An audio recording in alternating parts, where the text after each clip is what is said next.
Welcome back. We're on Chapter 3, which is Social Beliefs and Judgments. Let's begin by discussing what we mean by the term automatic processing. For those of you who have had cognitive psychology before, you might be familiar with this term. Automatic processing is the type of cognition that occurs with very little information. You don't need a lot of detail in order for you to make an automatic process, a snap judgment about something. So the kinds of things that lend themselves to automatic processes when we're talking about social psychological concepts would be things like the role that the person is playing. So for example, just by seeing that these two women are dressed in medical garb, you may be thinking thoughts about them based on the role that they play. Maybe aspects of their personality or interests, or whether they're doctors or nurses might be part of your automatic processing. Seeing a picture of a soldier, particularly one who looks like he or she is actively engaged in combat. That role might activate in you certain automatic assumptions about them. Seeing a mom actively engaging with her newborn. Seeing a man in a suit and a tie sitting at a desk with papers in front of him. That might activate certain kinds of assumptions in you. Seeing a couple sitting in front of a sunset. You might be thinking thoughts about them based on that. Or seeing a younger person interacting with an older person, right? They appear to be in some kind of role. It could be that the younger person is a child or a grandchild, or they might be an employee at an assisted care facility or something, but it activates certain thoughts in our head. That's what we mean by automatic processing, that based on our previous knowledge of people who are in these roles, we might assume certain characteristics of the people who occupy these roles. There are also physical cues. In a lot of these pictures, we have sex differences, right? Or skin color, or height, or weight, or age, or other factors that might be contributing to our automatic processing, so that we not only take into account the role that the person's playing, but also, characteristics, physical characteristics of the person help us to make an even more elaborate automatic processing assumption about that individual. Now, some characteristics are more salient than others, right? Like, it turns out that a person can judge the sex of a person in a picture in less than a quarter of a second. Like, it's the fastest thing we do is tell male from female. So that must be a very salient characteristic for humans because we do it so quickly. Other really quick characteristics that we can devise might be more salient in some contexts than in other contexts. For example, something we process really quickly is what's called formidability. That's how muscular the person is, or how tall the person is, how formidable they appear to be. That one takes about a half a second to assess. And in some contexts, that's a very salient characteristic, right? If you're in combat or something like that, you could imagine that the formidability of the person that you're facing might really be super salient.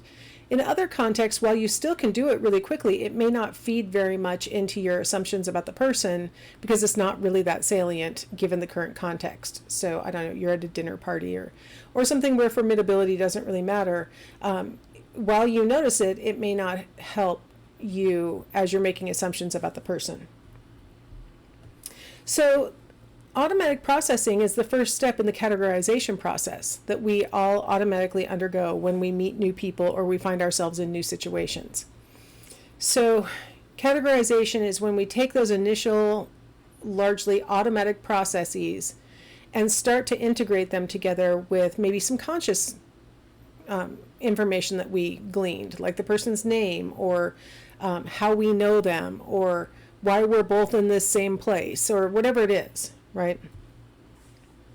So during this process of integration, we will oftentimes display an error that has two different names. Some people call it the correspondence bias. Others call it the fundamental attribution error. So you might see it either way. If you're reading an article about social psychology, you might see the correspondence bias and think, wow, I've never studied that before. Well, yeah, you have, if you know the fundamental attribution error. When I was a student, I learned the name was fundamental attribution error, and so that's the word that I tend to use for it, the term I use. All right, let's play a little game where we're going to internalize some of our automatic processes. I'm letting you look at this picture. It has a male and a female in it. They do not look happy. I think we can all agree to that. Some of the automatic processes that you may have already gone through. Normally in class, I would have you sort of shout out what's striking you first. But, the male looks older than the female. The male looks more formidable than the female. You may be sort of assessing their faces and trying to determine what they're feeling. And actually their body language, right? Because he's got his hand on his hip and he's pointing a finger. Plus that expression on his face, those things put together all seem to convey like anger. Whereas her posture with her face, the way that her shoulders are, the way she's holding one of her thumbs in her other hand, that all kind of gives an impression of remorse or guilt or somehow upset, right? So I think what we could categorize is that maybe what we might be witnessing here is dad yelling at daughter. Maybe she's being disciplined for something. But I really slowly dragged that out, named everything out loud and made some guesses about some things out loud and stuff like that. You probably took one glance at the picture and got the impression that it was, dad yelling at daughter. Like, you don't have to think about it with any length of query because your automatic processes go so quickly that when you get to the integration process, it just takes you milliseconds really to come up with your first guess of what's going on. So we've got the categorization of the behavior, and then we also have the characterization of the behavior. So the fact that dad is sort of looming over her with his hand on his hip and he's pointing his finger, you might conclude some enduring characteristic of him, that this is not a one-time thing where he yells at his daughter. Maybe he's a domineering dad. Like this is what he does, right? So you might have gone one more step and characterized the players. You might have made a characterization of the daughter, that she's acting like that because she knows that's how she gets out of trouble, or something like that. So again, the characterization of the behavior tends to follow after the categorization of the behavior. So what can we do to avoid jumping to conclusions, right? There are ways that we can make sure that we're a little bit more deliberate when we're collecting information about people and a little less stereotyping, right? Correspondence bias is a really good term for basically us looking for factors that would allow us to find in our memory a corresponding event or person that would allow us to say, oh, this person's just like that person, or this event is just like that event. It's the roots of stereotyping, right? Because that way we don't have to take this individual situation into consideration. We can just say, oh, it's like something I already know. It corresponds to what I already know. And then we don't have to think any harder, any more deeply. Because remember, I've told you already in this class that we would rather be quick than accurate, right? So a lot of times we display the correspondence bias because we're just trying to quickly process information. So one thing that we can do to avoid correspondence bias is to make sure that we correct any inferences that may not really apply in this situation. It's possible that dad is not in general a domineering person. It's possible that the reason why he's acting this way and she's acting this way is because she just totaled the family car while she was texting. And, he's having that dad moment of, you could have been killed. I thought I taught you better than this. You said you don't text while you drive and I believed you, all those things, right? Like he may be justifiably, scared/angry right now. And she may be justifiably sad/guilty right now. And she's glad that she didn't die, right? So everybody up in this situation might be just really upset. And it's not some kind of trait-based, this is how they always are thing that we did in our initial characterization of behavior. Maybe it's, we need a little bit more detail, Maybe we need to know more information. So we need to be open to correcting any inferences that we may have drawn before.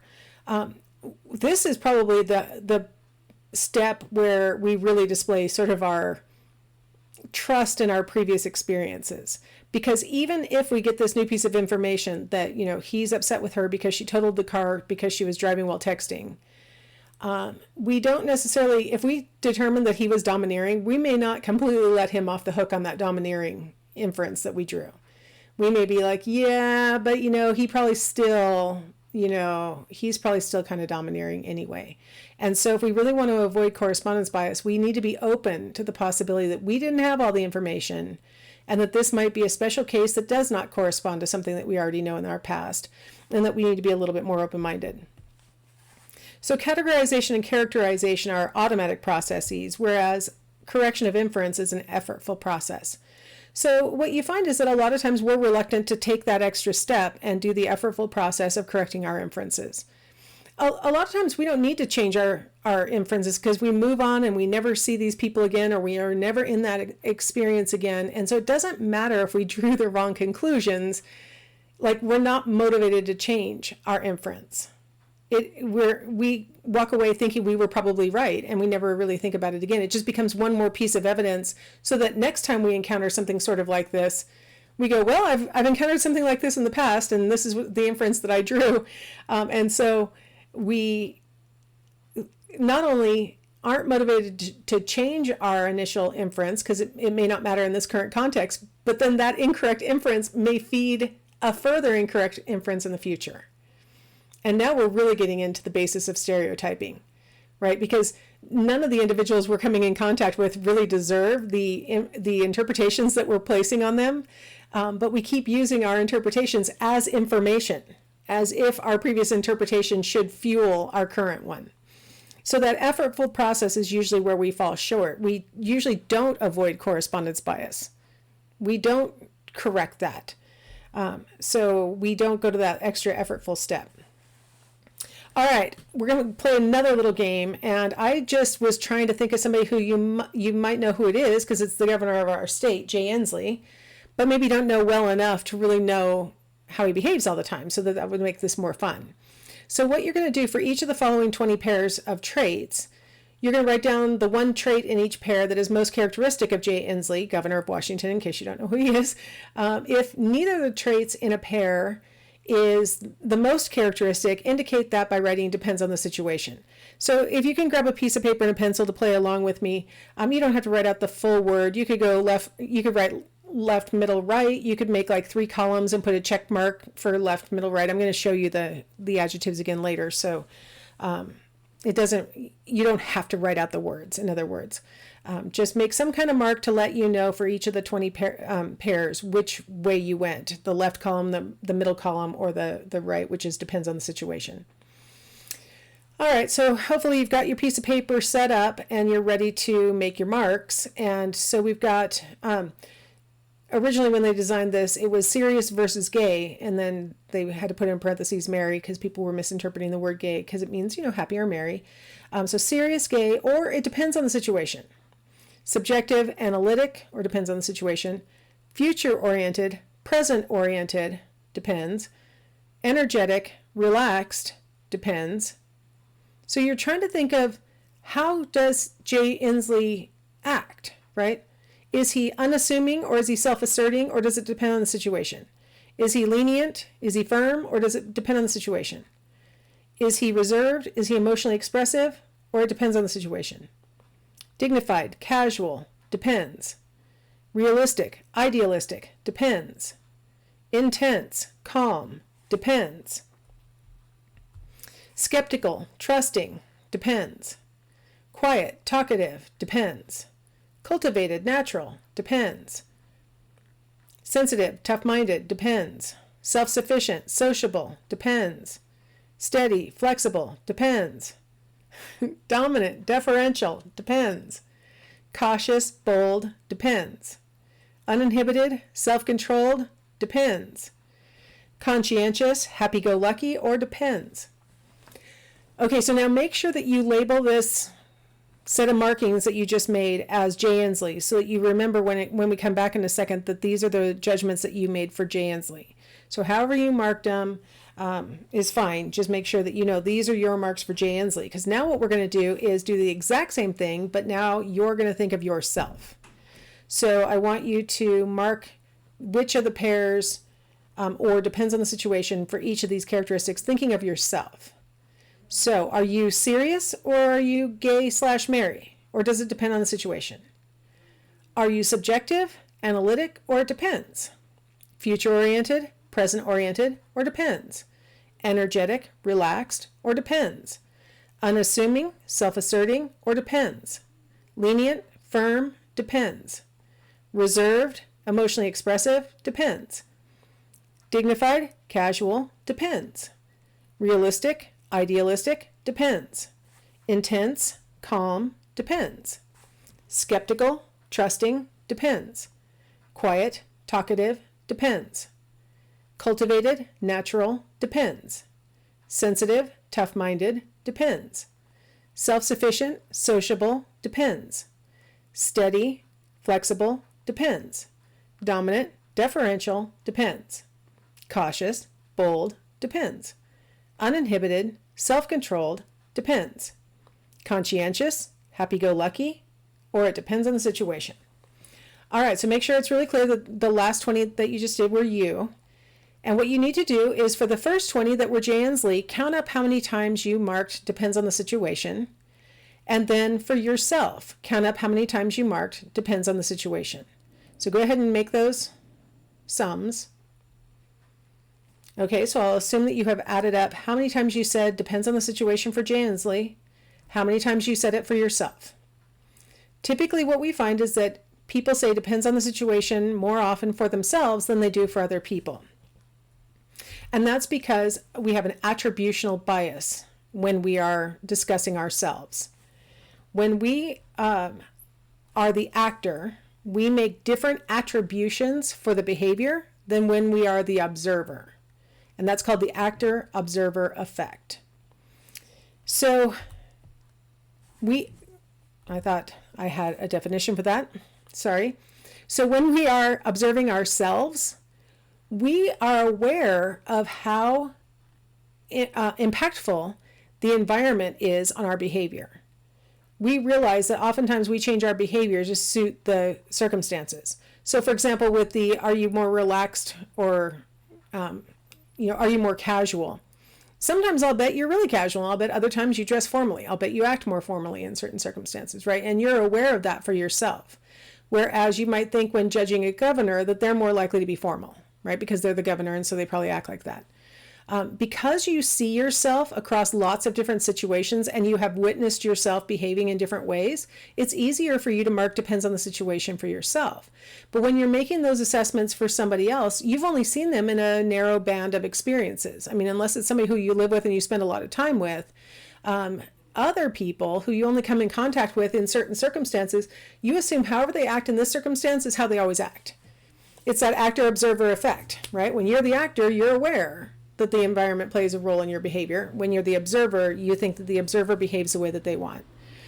So, all right, let's go ahead and take a break, and I will come back in the next segment and we will pick up with the self-serving bias.